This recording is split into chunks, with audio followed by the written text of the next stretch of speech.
The billionaire offered $1 million to humiliate a child, but he accidentally bought his own downfall with a rusted tin box. The lobby of the Aegis Alpha Tower was a cathedral of glass and cold ambition, a place designed to make a man feel either like a god or an insect. Sterling Thorne liked it that way. He sat behind his obsidian desk, a man who had traded his soul for market share decades ago. Convinced that the world was nothing more than a series of transactions, to him, the boy standing across the room was just a bad investment. A smudge of coal dust on a pristine white canvas. Caleb stood there, his oversized canvas coat smelling of wood smoke in the lingering, stubborn dampness of the Appalachian hollows. He didn't look at the high-definition screens or the gold-leafed ceilings. His gaze was fixed on Thorne, eyes hard and ancient Thorne, carrying the weight of a father who had worked until his heart simply ran out of beats. In his trembling hands, Caleb clutched a rusted tin lunchbox, the kind that had spent 10,000 hours in the belly of the earth, holding nothing but sandwiches and the silent dreams of a working man. Thorne leaned forward, his smile as sharp and sterile as a surgical blade. He offered $1 million, a king's ransom, to play a game he knew the boy couldn't win. He wanted to watch the light go out in Caleb's eyes. He wanted to prove that even the most sacred memories could be bought and buried. The billionaire thought he was the one holding the leash, the one controlling the clue. But as Caleb reached for the rusted latch, a profound and heavy silence fell over the room, the kind of silence that precedes a mountain collapse. Thorne's pulse slipped. For the first time in 20 years, the smell of expensive cologne was replaced by the phantom scent of spent oxygen and deep earth ozone. He watched the boy's fingers move and felt a jagged, cold realization clawing at his throat. That wasn't a peace offering, it was a witness. And as the metal groaned open, Thorne realized he hadn't just invited a child into his office, he had invited a ghost who had finally learned how to speak. The winter wind in Chicago didn't just blow it bit, carving through the canyons of glass and steel with a predatory chill.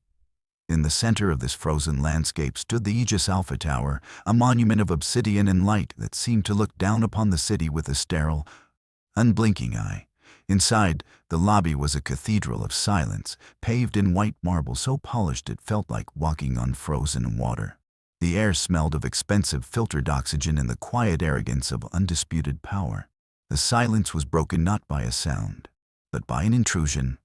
Caleb stood just past the revolving glass doors, a 13-year-old boy who looked as if he had been exhaled from a different century.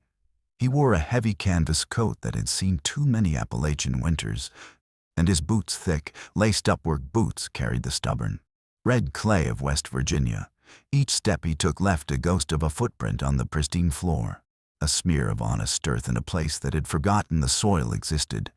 In his hands he gripped an old tin lunchbox, the kind miners carried into the deep dark, its edges rusted and its handle worn smooth by a decade of calloused palms. The security guard, a man whose uniform cost more than Caleb's house, didn't move at first. He simply stared, his face contorting into an expression of practiced disdain. To him, the boy was a glitch in the system, a smudge on a masterpiece. He stepped forward, his hand resting near his hip, his voice a low, threatening rumble that echoed off the high ceilings. He told the boy that he was in the wrong place, that the soup kitchen was blocks away, and that he had 10 seconds to disappear before things became difficult. Caleb didn't flinch. He didn't have the luxury of fear. In the pocket of his coat, he could feel the sharp edge of a final notice from the hospital, a paper demand for money they didn't have, a ticking clock against his mother's failing breath. He looked the guard in the eye with a gaze that was far too old for his face, a look forged in the shadows of coal mines and the quiet dignity of a father who had worked until his heart simply stopped. He spoke with a voice that was steady, carrying the soft, rhythmic cadence of the mountains. He wasn't there for charity. He was there for an appointment with Sterling Thorne. A ripple of mocking laughter broke out from the reception desk. The idea of a boy covered in coal dust having a meeting with the man who owned the skyline was the most ridiculous thing they had heard all year. But before the guard could reach for Caleb's arm, the private elevator at the back of the hall chimed. Sterling Thorne stepped out. He was a man made of sharp angles and expensive wool, radiating a cold, Calculated charisma, he was surrounded by a phalanx of assistants and lawyers, a human shield of bureaucracy. Beside him walked his son, Leo, a boy Caleb's age, dressed in a tailored suit, his eyes glued to a gold-rimmed phone as he recorded a video of his own reflection. Thorne stopped. He didn't look at Caleb's face, he looked at the mud on the marble. He looked at the rusted tin box. A thin, cruel smile touched his lips, the kind of smile a scientist might give a specimen under a microscope. He asked the boy if he knew how much it cost just to clean the floor he was currently ruining.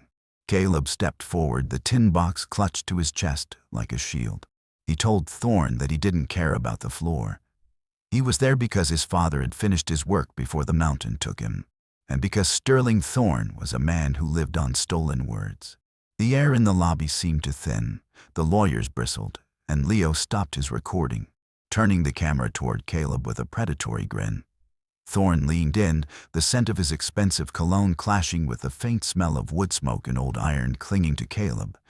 He whispered that in this building, names meant nothing, and ghosts meant even less. But as Thorne turned to walk away, Caleb called out a single phrase. It wasn't in English. It was a sequence of sounds so ancient and complex, they seemed to vibrate the very glass of the building, the lost language of the Cherokee elders that Thorne's company had spent millions trying to decode. Thorne froze. The arrogance in his posture vanished, replaced by a sudden, jagged tension. He turned back slowly, his eyes narrowing. The entertainment for the morning had suddenly become a threat. The silence that followed Caleb's words was heavy, pressing against the glass walls like a rising tide. Sterling Thorne did not move, but the skin around his eyes tightened, a telltale sign of a man whose carefully guarded secrets had just been whispered by a ghost. He looked at Caleb not as a nuisance anymore, but as a riddle that needed to be crushed. He took a slow, deliberate breath, adjusting the silk cuff of his shirt, regaining the mask of a billionaire who owned the very air people breathed. He didn't ask how the boy knew the dialect. A predatory light returning to his gaze, he told the room, and the cameras his son was still pointing at them, that anyone can memorize a few sounds. He called it a parlor trick, a desperate cry for attention from a family that had nothing left but shadows. Leo, standing just behind his father, let out a sharp, mocking sound of breath. He adjusted his grip on his phone, the gold casing glinting as he framed Caleb in the center of the screen. He told his father that they should give the hillbilly a chance to prove this voice dripping with the effortless cruelty of someone who had never known a day of hunger. Thorne smiled then, but there was no warmth in it. It was the smile of a trap snapping shut. Who hurried forward with a leather-bound folder. From it, Thorne pulled a single piece of ancient, weathered parchment, encased in protective glass. It was covered in a script that looked less like writing and more like the roots of an old tree, complex, jagged, and defiant. He laid the glass case on a low marble table between them. He made Caleb a promise, his voice dropping to a smooth, dangerous whisper. He said that if the boy could translate the entire passage, every hidden meaning, within 10 minutes, he would write a check for $1 million on the spot. No lawyers, no delays. Pure, life-changing mercy. But there was a price for failure. Thorne demanded that if the boy couldn't do it, he would hand over that rusted tin box, sign a paper renouncing any claim to his father's name, and walk out of the building forever. He was offering $1 million for the boy's soul. Caleb looked down at the parchment, then at the tin lunch box in his hands. He thought of the small, drafty house back in the hollow. He thought of his mother, her face pale against the pillows, her breath rattling like dry leaves in the wind as the hospital machines beeped their rhythmic, expensive warnings. He thought of the stack of medical bills on the kitchen table, each one a stone added to the weight on his chest. He didn't have a choice. He never had. He knelt on the cold marble floor, his knees cracking in the silence. He set the tin box down and unlatched the rusted hinge. The sound of metal scraping metal felt like a scream in the sterile lobby. Inside, there were no treasures, no gold. There were only hundreds of small, yellowed scraps of paper napkins from truck stops, the backs of envelopes and margins torn from old newspapers. Every single one was covered in his father's cramped, precise handwriting. These were the notes of a man who had spent his breaks in the dark of the earth, miles below the surface, obsessing over the music of language while his lungs filled with dust. Leo moved closer, the lens of his phone hovering just inches from Caleb's head. He told his followers to watch closely as the boy realized he was out of his league. He commented on the smell of the old papers, calling it the scent of failure. Caleb ignored him. He closed his eyes for a second, picturing his father sitting at the scarred wooden table, a single lamp burning late into the night. He remembered the way his father's rough, coal-stained fingers would trace these very patterns, explaining that language wasn't about words. It was about the heartbeat of the people who spoke them. He opened his eyes and looked at the ancient parchment. The 10-minute clock on the lobby's digital display began to count down, the red numbers bleeding into the white marble. Caleb began to speak. His voice was no longer that of a boy. It was deep, resonant, carrying the weight of the mountains and the secrets of the soil. He began to unravel the first line, describing a sun that rose over a valley before man knew how to name the stars. Thorne's expression shifted from amusement to a jagged, frantic sort of focus. The lawyers leaned in, their breathing shallow. For the first time in 20 years, Sterling Thorne looked afraid. He realized that the boy wasn't just reading, he was vibrating with the truth of a man Thorne thought he had buried deep enough to forget. The digital clock on the wall was a silent executioner, its crimson numbers bleeding onto the white marble floor as they ticked toward the 4-minute mark. The air had grown thick, charged with the kind of electricity that precedes a mountain storm. Caleb's voice was a low, steady thrum, weaving through the complex syntax of the parchment. He was no longer just a boy in a lobby, he was a bridge between the living and the dead, his father's soul moving through his lips. Sterling Thorne stood perfectly still, but his shadow seemed to flicker against the wall. He could see his empire trembling. If this boy finished the translation, 20 years of lies. Claims that his company had pioneered this research alone would shatter. He looked at his son, Leo, and a silent, desperate signal passed between them. It was the look of a man who would rather burn the world than lose his seat on the throne. Leo understood. He moved with the practiced grace of a predator, circling Caleb while pretending to find a better angle for his gold-rimmed phone. In his other hand, he held an expensive, condensation-covered iced latte. He waited for the moment Caleb reached the final, most intricate paragraph, the heart of the translation. As Caleb leaned forward, his finger tracing a symbol that looked like a weeping eye, Leo stumbled. The plastic cup slipped from his hand, and a wave of dark, sticky liquid arched through the air. It didn't just hit the marble. It drenched the tin lunchbox. The cold coffee soaked into the brittle, yellowed scraps of Caleb's father's notes. The ink of a dead man's life work beginning to smear and run like black tears. Caleb let out a sound that wasn't a cry, but a jagged intake of breath that seemed to tear his lungs. He collapsed to his knees, his hands shaking as he tried to scoop up the sodden papers. He tried to wipe the liquid away with his sleeves, but the more he touched them, the more the words vanished. The red clay on his boots smeared into the dark coffee, creating a muddy grave for the only thing he had left of his father. "Oh, man," Leo said, his voice a mocking imitation of concern. He didn't stop recording. "I am so sorry. I guess I just lost my footing. I hope those weren't important."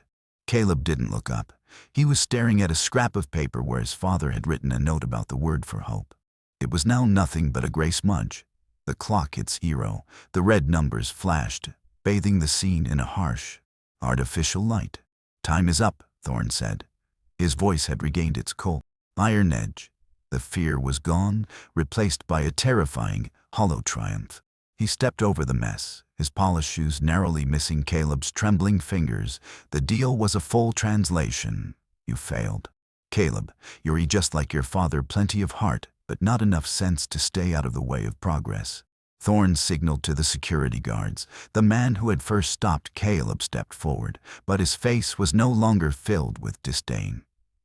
He looked at the boy on the floor, then at the billionaire, and for a second his hand hesitated, but he had a mortgage to pay and children to feed. He reached down and gripped Caleb's shoulder, hoisting him up. Caleb was led toward the revolving glass doors. He didn't fight. He clutched the rusted tin box to his chest, the wet papers heavy and cold against his heart. Expensive air of the tower was replaced by the brutal, honest twit of the Chicago winter. The hawk, the wind that came off Lake Michigan, raced down the street, biting through his canvas coat. Caleb walked until the tower was a jagged shadow behind him, then sank onto a concrete bench outside a closed subway entrance. The city moved around him, a blur of yellow taxis and people in long wool coats who didn't see a broken boy in the shadows. He opened the tin box one last time. The papers were a pulp. The hospital bill in his pocket felt like a lead weight.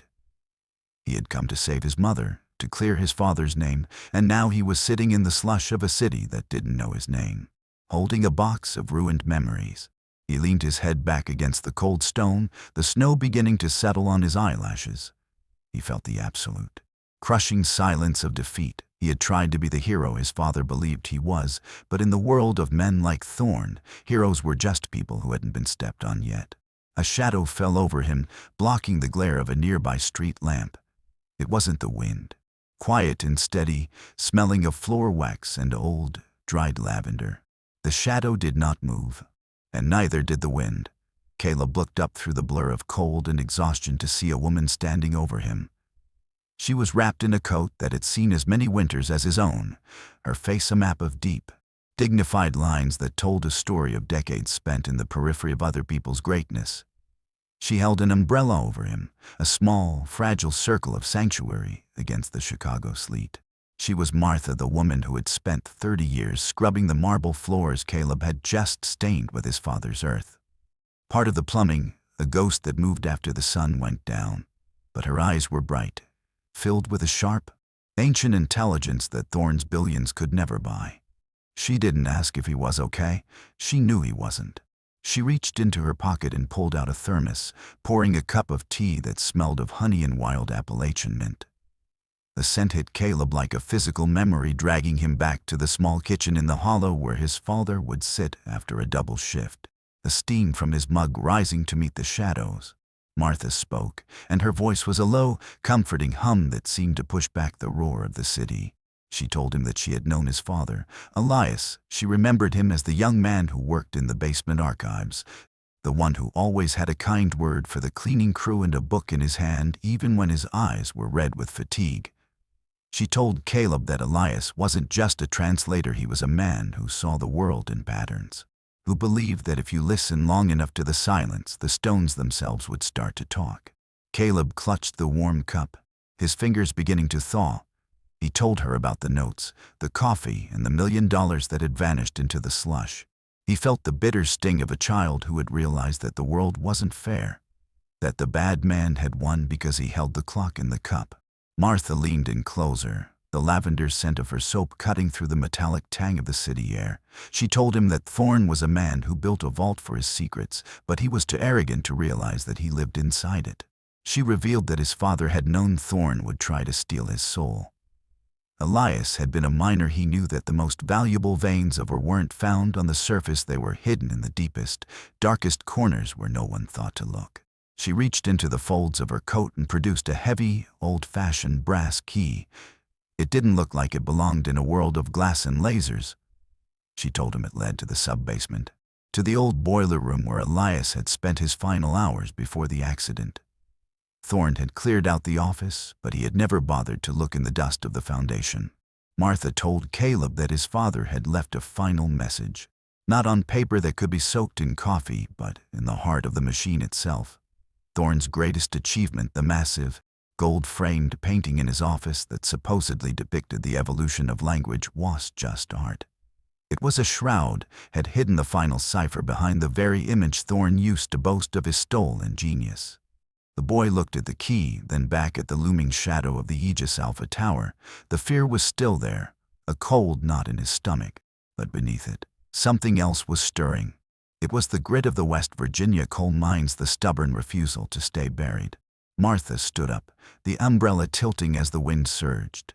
She told him that the tower would be hosting its 20th anniversary gala the following night. The powerful, the wealthy, and the cameras of the world would all be there to toast Thorne's legacy. It was the only time the invisible people could move through the light. She promised to get him through the service entrance, but the rest, the climb, the confrontation, and the truth would have to be his. Caleb stood, his boots heavy with ice but his grip on the brass key firm. He realized that Thorne hadn't just stolen his father's work, he had tried to erase his father's life. And as the subway rumbled beneath his feet, shaking the very ground of Chicago, Caleb knew that some things, once planted deep enough, would always find a way to break through the stone. The 20th anniversary gala of Aegis Alpha was a symphony of vanity. The grand ballroom was a sea of shimmering silk and sharp tuxedos, where the clinking of crystal flutes sounded like the delicate chime of falling ice. Sterling Thorne stood at the center of the room, bathed in a golden spotlight that seemed to emanate from his own skin. He was the king of a world built on the silence of others, toasted by senators and tech moguls who spoke of him as a visionary who had bridged the gap between human thought and digital speed. High above the crowd, the evolution of language painting hung like a silent witness, its complex patterns of gold leaf and deep crimson glowing under the recessed lights. In the service hallways, far from the scent of expensive perfume and aged scotch, the air was different. It smelled of industrial cleaner and the heavy, humid breath of the building's lungs. Caleb moved through the gray concrete corridors, his canvas coat replaced by a borrowed waiter's jacket that was a size too large. Martha had led him through the loading docks, a silent sentinel who knew every blind spot in the building's electronic eyes. The brass key felt hot in his palm, a physical weight that anchored him to the earth. As Thorne took to the stage to deliver his keynote address, his voice amplified into a smooth, authoritative baritone that filled every corner of the ballroom. Caleb stepped out from behind the velvet curtains. He didn't run. Deliberate pace of a man nearing a coal seam, his boots making a dull, honest sound against the polished stage. The room didn't erupt in noise, it inhaled. 1,000 people froze with champagne halfway to their lips, staring at the boy who looked like a smudge of soot on a white canvas. Thorne stopped mid-sentence, his face draining of color until it matched his starched collar. Beside the stage, Leo froze, his phone already raised to record his father's triumph, the camera lens now capturing the arrival of the boy he thought he had broken. Caleb didn't look at the crowd. He looked at the painting. He reached into his pocket and pulled out a small, portable dive Martha had recovered from the sub-basement archives. His min archives, it has been archives. And held up the brass key. He told the audience, his voice clear and resonant, carrying the unshakable truth of the Appalachian Hills, that a house built on a stolen foundation cannot stand the weight of the wind. He didn't argue. He walked to the master console at the side of the stage, the heart of the Aegis translation engine, and inserted the drive. He used the sequence his father had hidden in the sub-basement, a linguistic backdoor that responded only to the specific cadence of Elias Ramirez's unique coding style. On the massive LED screens behind Thorne, the glossy promotional graphics vanished. They were replaced by a grainy, time-stamped video from 10 months ago. The audio was filled with the low hum of a cooling fan and the frantic, exhausted breathing of a man who knew his time was running out. It was Elias. He was sitting in a dim basement office, his face etched with fatigue but his eyes burning with a desperate joy. The video showed Thorne entering the room.